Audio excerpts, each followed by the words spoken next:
ओम श्री शक्ति नमः। ओम श्री शक्ति नमः। ओम श्री शक्ति नमः। नमः।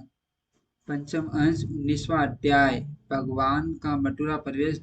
रजक वध तथा माली पर कृपा। श्री व्यास जी बोले, यदुकुलोत्पन्न अक्रूर जी ने श्री विष्णु भगवान का जल के भीतर इस प्रकार स्तवन कर उन सर्वेश्वर का मन कल्पित धूप दीप और पुष्पादि से पूजन किया। उन्होंने अपने मन को अन्य विषयों से हटाकर उन्हीं उन्हीं में लगा दिया और शिर काल तक उन ब्रह्मभूत में समाहित भाव से स्थित रहकर फिर समाधि से विरत हो गए। तदनंतर महामती अक्रूर जी अपने को करते करते सा मानते हुए यमुना जल से निकलकर फिर रथ के पास चले आए। वहां आकर उन्होंने आश्चर्य युक्त नेत्रों से राम और कृष्ण को पूर्ववत रथ में बैठे देखा। उस समय श्री कृष्ण चंद्र ने अक्रूर जी से कहा। श्री कृष्ण चंद्र जी बोले, अक्रूर जी, आपने अवश्य ही यमुना जल में कोई आश्चर्यजनक बात देखी है, क्योंकि आपके नेत्र आश्चर्यचकित दिख पड़ते हैं। अक्रूर जी बोले, अच्युत, मैंने यमुना जल में जो आश्चर्य देखा है उसे मैं इस समय भी अपने सामने मूर्तिमान देख रहा हूँ। हे कृष्ण, यह महान आश्चर्य में जगत जिस जिस महात्मा का स्वरूप है, उन्हीं परम आश्चर्य स्वरूप आपके साथ मेरा समागम हुआ।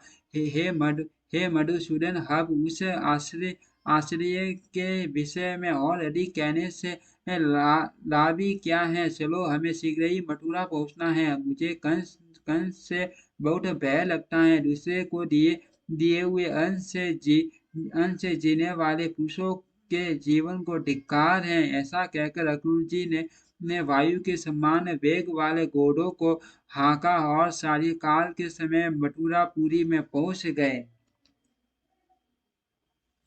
मथुरापुरी को देखकर अक्रूर ने राम और कृष्ण से कहा, हे वीर वरो, अब मैं अकेला ही रथ से जाऊंगा। आप दोनों पैदल चले आवे। मथुरा में पहुंचकर आप वसुदेव जी के घर न जाए, क्योंकि आपके कारण ही उन वृद्ध वसुदेव जी का कंस सर्वदा निरादर करता रहता है। श्री व्यास जी बोले, ऐसा कह अक्रूर जी पुरी में चले गए। उनके पीछे राम और कृष्ण भी नगर में प्रवेश कर राजमार्ग पर आए। वहां के नर नारियों से आनंद पूर्वक देखे जाते हुए वे दोनों वीर मठ वाले तरुण हाथियों के समान लीला पूर्वक जा रहे थे। मार्ग में उन्होंने एक वस्त्र रंग वाले रजक को घूमते देख उनसे रंग बिरंगे बिरंगे सुंदर वस्त्र मांगे। वह रजक कंस का था और राजा के मुंह लगा होने से बड़ा घमंडी हो गया था। अतः राम और कृष्ण के वस्त्र मांगने पर उसने विस्मित होकर उनसे बड़े जोरों के साथ उनके दुर्भाग्य कहे। तब श्री कृष्ण चंद्र ने क्रूर होकर अपने करतल के प्रहार से उस दुष्ट रजक का सिर पृथ्वी पर गिरा दिया। इस प्रकार उसे मारकर राम और कृष्ण ने उसके वस्त्र छीन लिए तथा क्रमश नील और पीत वस्त्र धारण कर वे प्रशंसित से माली के घर गए। हे मैत्रेय, उन्हें देखते ही उस माली के नेत्र आनंद से खिल गए और आश्चर्यचकित होकर सोचने लगा कि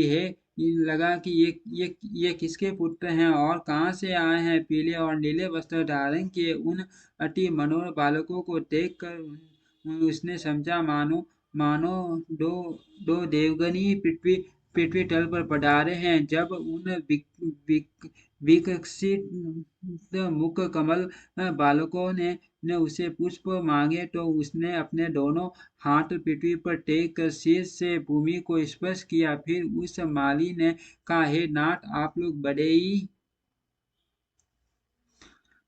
लोग बड़े ही कृपालु हैं जो मेरे घर पधारे हैं। मैं धन्य हूँ, क्योंकि आज मैं आपका पूजन कर सकूंगा। तदनंतर उसने उसने देखिए, ये बहुत सुंदर हैं। ये बहुत सुंदर हैं। इस प्रकार प्रसन्न मुख से लुबा लुबा कर उन्हें इच्छा अनुसार पुष्प दिए। उसने उन दोनों पुरुष श्रेष्ठ को पुनः पुनः प्रणाम कर अति निर्मल और सुगंधित मनोहर पुष्प दिए। तब श्री कृष्णचंद्र ने भी प्रसन्न होकर उसी माली को यह वर दिया कि हे भद्र, मेरे आश्रित रहने वाली लक्ष्मी तुझे कभी न छोड़ेगी। हे सौम्य, तेरे बल और धन का ह्रास कभी न होगा। जब तक दिन सूर्य की सटा रहेगी, तब तक तेरी संतान का उससे न होगा। तू भी यावल जीवन नाना प्रकार के भोग भोगता हुआ अंत में मेरी कृपा से मेरा स्मरण करने के कारण दिव्य लोक को प्राप्त होगा। हे भद्र, तेरा मन सर्वदा धर्म परायण रहेगा तथा तेरे वंश में जन्म लेने वालों की आयु दीर्घ होगी। हे महाभाग, जब तक सूर्य रहेगा तब तक तेरे वंश में उत्पन्न हुआ कोई भी व्यक्ति उपसर्ग आकस्मिक रोग आदि दोषों को प्राप्त न होगा। श्री पराशर जी बोले, हे मुनिश्रेष्ठ, ऐसा कहकर श्री कृष्ण चंद्र बलभद्र जी के सहित मालाका से पूजित हो उसके घर से चल दिए। इति श्री विष्णु पुराणे पंचम अंश एकोनविंशो अध्यायम्। ओम श्री शक्ति नमः। ओम श्री शक्ति नमः। ओम श्री शक्ति नमः।